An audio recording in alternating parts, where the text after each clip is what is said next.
All right, let's open the file. This is the year-end mission debrief for Operation 2025. What started as a simple policy shift spiraled into a full-blown shadow war, a war for talent, for technology, and for data. Today, we're unpacking a year that didn't just change the game, it completely redrew the map. So, let's start with the raw intelligence. When you add it all up, these are the key numbers that really define the entire battlefield of 2025. It all kicked off with a massive talent grab. We tracked at least 7 nations, and we're talking key allies like France and Japan, launching these super aggressive campaigns to poach the world's best scientific minds. This wasn't just recruitment, you see. It was a strategic realignment of the world's intellectual capital. And the trigger for all of this? A staggering $2.7 billion in U.S. research funding that was suddenly frozen or just terminated. Now, this didn't just create a funding gap. No, it created a power vacuum, one that our allies and our adversaries rushed to fill. But while that whole talent war was being fought out in the open, something much quieter, much more insidious was unfolding in the digital shadows. We picked up on a single, massive cyber espionage campaign, codenamed Salt Typhoon. It hit the critical infrastructure of over a dozen allied nations at once. And Canada? Yeah, we were right in the crosshairs. So these numbers, they're just the final score. To really understand how we got here, we need to rewind. We've got to go back to the opening moves, the chain of events that set the entire board for the year. So, Act 1. The year didn't start with a bang. It started with a vacuum.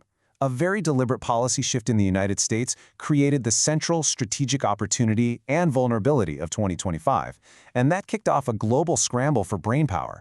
It all ignited in April with that seismic policy shift down south. The moment billions in grants were frozen, bam, the race was on. France, Norway, Quebec, Japan, one after another, they rolled out the red carpet for what the media started calling science refugees. The brain drain was officially on. And the contrast in strategy? It was crystal clear. On one side, you had the U.S. basically putting up a keep out sign, barring foreign students, issuing travel warnings, even moving to dismantle world-class research centers. And on the other side, our allies saw a massive opportunity, launching recruitment platforms and offering funding and a safe harbor. As one door slammed shut, a whole bunch of others swung wide open. But look, this was more than just a simple competition. As this quote from Quebec Science points out, the instability in the U.S. wasn't a win for anybody. It threatened to destabilize the entire global research network, the very system we all rely on to tackle the world's biggest challenges. Now, the chaos of that talent war, that was just the beginning. It created the perfect cover for something far more dangerous. The threat wasn't just about attracting talent anymore. It was about actively stealing it. And this is where things really escalated. Foreign intelligence operations intensified dramatically. They shifted from just passively collecting information to active, physical theft of critical technology happening right under our noses. And the targets were surgical. We're talking about agents literally smuggling dangerous pathogens into university labs, the theft of thousands of files on advanced missile detection tech, and a direct assault on the classified AUKUS submarine program. This was a full-spectrum attack on our most critical advantages. And at the exact same time, the digital battlefield just exploded. State-sponsored aggression hit a scale we had never seen before. And one operation in particular, it stood out. The sheer scope of the Salt Typhoon operation, it was breathtaking.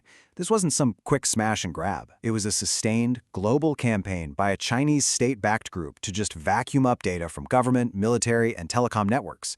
They got data on almost every American, and our own intel confirmed a major Canadian telecom was almost certainly hit. When an adversary has that much data, they can track communications, movements, and networks on a terrifying scale. So, faced with this escalating threat matrix, from brain drain to biotech theft to this massive cyber espionage, Canada was forced to shift its posture. We kicked off a series of strategic countermeasures designed not just to play defense, but to build long-term sovereign resilience. Our response was a total strategic pivot from defense to offense. First, we moved to secure our own sovereign technology in things like quantum and AI.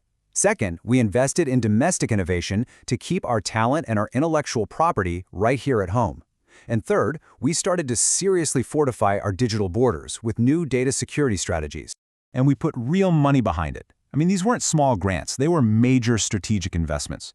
We put $334 million into the Quantum Champions program, $50 million for our own sovereign supercomputer, and another $44 million for a new pathogen research center.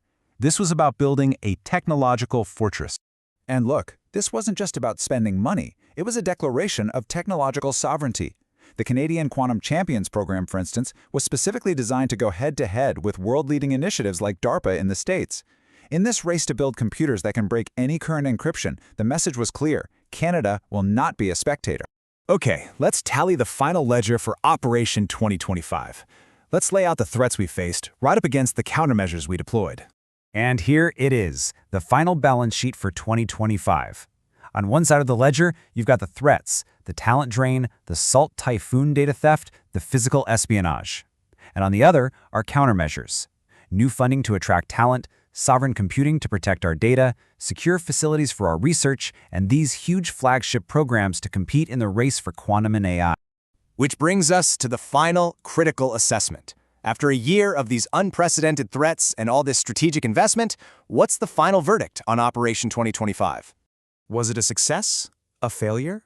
Or did this year represent something else entirely for our national security, for our future? The final rating is a wake-up call. Not a failure, because we responded. We fought back. But it's not a complete success either, because this year exposed vulnerabilities that we just cannot ignore anymore. We identified the threats, and we began to forge a sovereign shield. But 2025 proved one thing beyond a shadow of a doubt. The era of just assuming our security is over. The threats are more sophisticated, and reactive measures, they're just not enough anymore. Sovereignty in our technology, our data, and our talent is now a core national security imperative. The mission to secure Canada's future has only just begun. The real question is, are we ready for what comes next?